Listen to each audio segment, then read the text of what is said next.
여러분 살림살이 좀 어떠세요? 우리 경기가 정말 침체기에 접어든 걸까요? 아닐까요? 최저임금 인상한 게 고용 침체에 영향을 준 걸까요? 아닐까요? 얼마 전에요. 우리 경제의 삼각축이라고 불리는 김동연 경제부총리, 그리고 김광두 국민경제자문회의 부의장, 그리고 장하성 청와대 정책실장 사이에 설전이 벌어졌습니다. 누구 말이 과연 맞는 것인가? 국민들은 들으면서 좀 혼란스럽기도 했지요. 이 삼각축 가운데서도 단연 리더는 경제부총리입니다. 연결을 해보죠. 김동연 경제부총리 겸 기획재정부 장관 연결이 되어 있습니다. 김동연 부총리 안녕하세요. 네, 안녕하세요. 지금 부산이시라고요? 예, 지금 제가 부산에 있습니다. 어떤 일이십니까? 네? 어떤 일이십니까? 예, 부산에 지금 큰 행사가 2개가 있습니다. 예. 하나는 그 아프리카 개발은행 그 연차 총회가 있고요.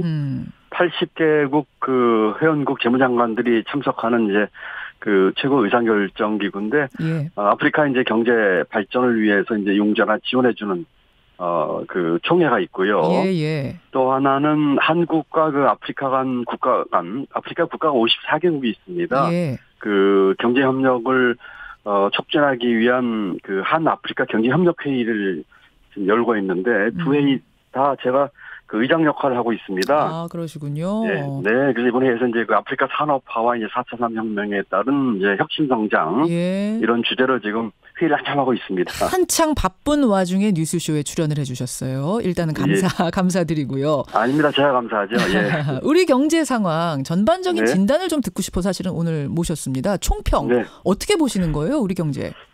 우리 경제가 지금 아까 이제 그 사회자께서 뭐 설전이라는 말씀까지 하셨는데요. 예. 뭐 그런 건 아니고요. 우리 경제 상황과 이 방향에 대해서 여러 가지 의견이 나오는 거는 너무 자연스러운 일이고요. 다만 이런 것들이 이제 건전한 토론으로 흘러가도록 하는 것이 바람직하겠지요. 그렇죠. 그 최근 몇 달 동안 이제 우리 경제 상황과 지표를 보면은 그 앞으로 경기 흐름에 대해서 그 여러 각도로 해석할 수 있는 그런 어떤 사인이라고 할까요? 시그널들이 좀 같이 섞여 있는 것은 사실입니다. 있었습니다. 잠깐 제가 보충 설명을 드리자면 사실 지난해 예. 지표가 굉장히 좋았어요. 그러다가 지난 2달 동안 경제 지표가 썩 좋지 않았던 게 사실이죠, 부총리님. 최근 경제 지표를 이제 지금 제가 말씀드린 것처럼 여러 가지 각도로 볼 수 있는 것들이 같이 혼재되어 있는 것 같아요. 예. 그래서 예를 들면은 전반적인 이제 거시 상황으로 본다면은 그 금년에 우리가 이제 3% 성장을 이제 목표로 했는데 예. 비교적 그 3% 성장 경로는 유지하고 있다고 생각을 합니다. 예를 들어서 이제 1분기 GDP가 1.1% 성장을 했는데 이것은 3% 성장의 그 청신호지요. 아하. 또 수출 같은 거는 이제 지금 사회자께서 말씀하신 것처럼 4월에 이제 일시적으로 조금 그 전분기 대비해서 전년 동분기 대비해서 감소하는 그 모양을 보이긴 했습니다만 5월 들어 다시 증가세로 전환을 했고요. 예. 또 투자도 3월에 좀 조정을 일부 받았지만 1, 4분기에 9% 성장했고 또 소비 지표도 뭐 최근 3개월 개선되고 있어서 전반적으로 보면은 그 당초 목표한 3% 성장 규모를 유지하고 있는데 문제는 이제 그 여러 가지 여건이 녹록치 않은 상황이 같이 들어가 있습니다. 예를 들면 우리 이제 고용 부진해서 청년 실업 문제 그렇죠. 심각하지 않습니까? 심각하죠. 또 최근에 이제 그 바깥에서 이제 유가 상승이나 또 일부 신흥국 불안 이런 것들 때문에 좀 녹록치 않은 여건들이 같이 섞여 있다. 그리고 앞으로 그 한 1, 2분기 정도의 경제 흐름이 참 중요하겠다. 왜냐하면은 아까 말씀드린 것처럼 여러 가지로 볼 수 있는 그런 시그널들이 같이 혼재되어 있기 때문에 앞으로 한두 분기가 중요하다. 이걸 잘 그 운영을 해서 우리 경제가 그 다시 이렇게 뭐라고 할까요? 그 회복할 수 있는 그런 계기로 저희도 잘 해야 되겠다 이런 생각을 하고 있습니다. 그 혼재돼 있는 와중에서도 우리 김 부총리께서는 좀 긍정적으로 보신 반면에 네네. 김광두 국민경제자문회의 부의장은 SNS에다가 이렇게 쓰셨어요. 지표상으로 볼 때 지금 경기 침체기에 진입한 걸로 보인다. 네네. 어떻게 이제 이분의 근거가 뭔가 보니까 네. 경제 진단과 예측 지표로 가장 정확하다는 OECD의 경기 선행 지수. 이게 기준선인 100 이하로 떨어졌고 또 현상과 구조를 같이 봐야 되는데 뭐 현재 눈에 보이는 통계적 현상들은 구조적 현상의 결과다. 쉽게 말해서 단기적으로 지표가 나빠진 게 아니고 구조적으로 문제가 생긴 걸로 보인다. 김광두 부의장은 이렇게 보고 계시더라고요. 그 말씀 하시고 이제 저도 김광두 부의장님하고 이제 통화도 하고 그랬어요. 그러셨어요. 제 생각에는 뭐 그 부의장님이나 뭐 저나 이 경제를 보는 게 이렇게 뭐 크게 근본적인 차이가 있다고 생각하지는 않고요. 또 뭐 워낙에 좀 전문가시니까 저희가 귀 기울여서 경청을 해야 될 일이고요. 우리 그 말씀 중에 저희가 그 생각을 같이 하는 부분들은 예를 들어서 우리 경제의 구조적인 그 문제라고 할까요? 이 문제를 좀 제대로 봐야 되겠다는 데는 전적으로 동의를 합니다. 그러니까는 지금 구조적인 문제가 예컨대 청년 일자리 문제라든지 또 반도체에 너무 의존을 많이 하는 소위 그 반도체 착시 문제라든지. 그렇죠. 또 제조업 가동률이 굉장히 오랫동안 지금 저하하는 모습을 보이고 있거든요. 이런 모습은 뭐 저희도 눈여겨보고 있고 이런 구조적인 대응을 위해서 정부도 애를 많이 쓰고 있습니다. 그렇기 때문에 이제 뭐 혁신 성장을 속도감 있게 추진하겠다. 또 여러 가지 구조적인 측면에서 규제 개혁이나 노동시장 구조 개선이나 또 우리 교육 개혁이라든지 이런 걸 하겠다는 거의 생각을 같이 하고 있습니다. 그렇기 때문에 이거를 이제 자꾸 다른 목소리를 이렇게 해석을 하시는 경향이 있는데 지금의 경기 상황에 대해서는 아까 말씀드린 것처럼 긍정적으로 볼 수 있는 면 또 일부 조금 조정을 받고 있는 면을 같이 좀 균형되게 봐야 되고요. 구조적인 측면에서의 우리가 갖고 있는 문제는 해결을 위해서 꾸준히 정책적인 노력을 기울여야 되겠다. 저희는 그렇게 생각을 하고 있습니다. 그 반도체 착시 효과 지금 말씀하셨는데 정말 많은 전문가들이 그 부분 얘기하세요. 고려대학교 이만우 교수도 반도체가 호황이기 때문에 지금 착시 효과가 나타나는 거지. 사실상 그 외의 모든 지표에서 경기 침체가 예고된다. 경기 침체 국면에 접어들었다라고 김광두 부의장과 똑같은 의견을 그분도 내셨더라고요. 그 반도체 착시, 반도체가 차지하는 우리 수출에 대한 비중이나 투자에 대한 비중은 정말 지대합니다. 그렇기 때문에 그런 전문가분들 말씀에 저희도 동의하고 준비를 하고 있습니다. 또 반도체뿐만 아니라 우리 자동차 산업도 마찬가지고요. 또 지금 어려움을 겪고 있는 조선이나 해운 산업에 대한 여러 가지 경쟁력 강화 방안이라든지 이런 걸 같이 보고 있고요. 다만 이제 그런 구조적인 문제에 대해서 생각을 같이 하고 있고 우리가 이제 근본적인 대책을 꾸준히 추진해야 되겠다 하는 것 외에 지금 경기 상황을 이제 회복이냐 침체냐 이렇게 보는 것은 아까 말씀드린 것처럼 여러 가지 각도로 혼재다. 볼 수 있고 또 혼재되어 있고요. 알겠습니다. 또 그런 분들의 의견을 전문가들 다 훌륭하신 분들이거든요. 제가 잘 경청해서 귀 기울여 이제 들어야 될 그런 상황인데 그렇기 때문에 그런 것까지 저희가 같이 감안해서 이번에 이제 추경도 통과됐기 때문에 신속히 집행을 하고요. 혁신 성장도 속도감 있게 추진해서 또 우리가 하나 더 추가한다면 경제는 심리입니다. 심리. 그러니까 지금 부총리님이 지금 이거 나쁘다는 말씀을 못 하시는 건 아니에요? 아니 그런 건 아니고 못 하는 건 우려되는 아니고요. 상황인데 우려되는 상황이 아니라고 하시는 건 아닙니까? 심리이기 때문에. 그런 건 아니고요. 저희가 아까 말씀드린 것처럼 전반적으로는 성장 경로 목표한 대로 가고 있는데 이와 같이 우리 경기를 우려하는 목소리도 저희가 귀 기울이고 알겠습니다. 어떤 뜻인지 알겠습니다. 아마 이제 경제가 심리이기 때문에 이제 책임 있는 정책 당국자로서 우리 경제 주체들의 이제 경제 심리를 북돋우고 시장을 활성화하면서 이런 잠재적인 위기 요인은 이제 관리를 잘 하겠다 이런 뜻으로 이해해 주시면 좋겠습니다. 그러니까 어느 분 전망이 맞는지는 뭐 두고 봐야겠지만 이왕이면은 부총리님의 희망적인 게 맞았으면 좋겠습니다. 그분들하고 저하고 생각이 크게 틀린 게 아니라고 저는 생각을 하고 있습니다. 박성식 청취자님이 이런 문자 주셨어요. 올해 목표가 3% 성장인데 이거 되겠습니까? 혹시 허구는 아니냐? 이런 문자. 최대한 노력을 하겠습니다. 저희가 지금 작년에 3.1% 성장을 했는데요. 지금 상황으로 봐가지고 아까 말씀드린 것처럼 1사분기에 1.1% 성장했기 때문에 지금까지는 크게 나쁘지 않습니다만 수정 계획은 없습니까? 수정 계획은? 현재로서는 수정 계획은 없습니다.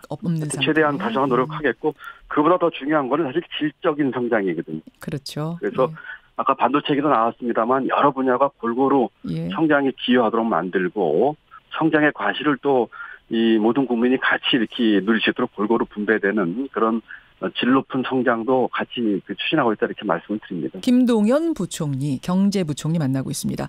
뭐 경기 전체가 지금 침체 국면이냐 아니냐 이걸 떠나서요. 일단 네네. 세부적으로 봤을 때 고용 문제가 심각하다는 건 이건 누구나 인정하고 우리 부총리님도 인정하시는 사실이죠? 그렇습니다. 고민 많이 하시고. 지금 우리 경제의 큰 화두죠. 예. 최저임금을 16.4% 인상한 영향도 있는 겁니까? 지금 연구기관 최근에 가장 최근에 한 권위 있는 연구기관 분석에 따르면은 최저임금 인상이 이제 1, 4분기 동안 고용에 미치는 영향은 통계적으로 이렇게 유의미한 결과는 찾기 어렵다 이렇게 자료를 냈어요.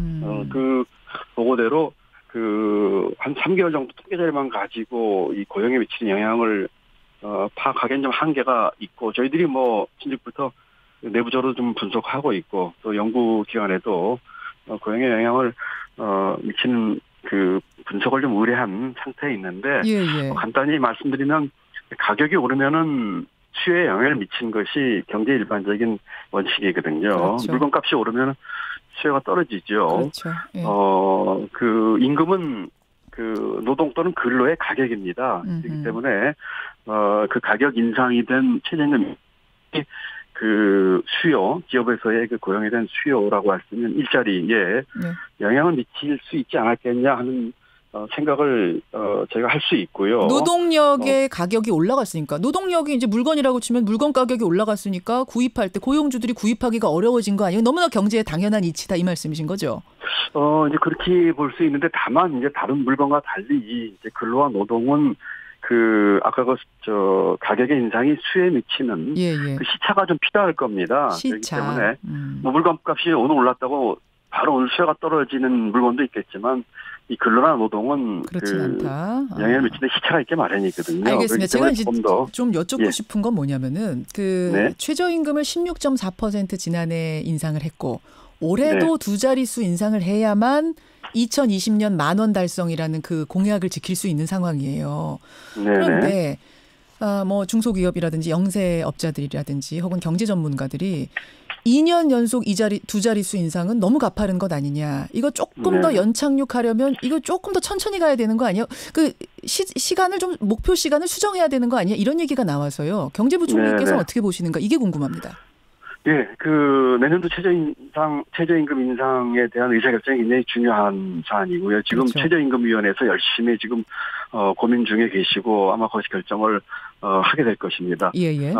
다만 내년도 최저임금 인상에 있어서는 여러 가지 고려 요인이 있을 수 있는데 특히 그 중에서도 두 가지에 대해서는 검토를 잘해야 될 것 같습니다. 첫 번째는 지금 사회자께서 말씀하신 것처럼 금년에 최저임금 올린 것이 일자리나 이 임금에 어느 정도의 영향을 미쳤는지에 대해서 정확한 분석이 필요할 것 같아요. 고용에 그렇습니다. 최저임금을 올린 것은 우리 사회가 갖고 있는 양극화나 소득 분배와 같은 사회 구조적인 문제를 해결하려고 하는 정책 목표가 또 있기 때문에 어느 정도 이게 긍정적인 영향을 미쳤는지 또 노동의 가격이 오름으로써 혹시 수요인 일자리에 영향을 미쳤다면 그게 어느 정도 영향을 미쳤는지 하는 것들에 대한 분석과 검토가 첫 번째는 필요하겠고요.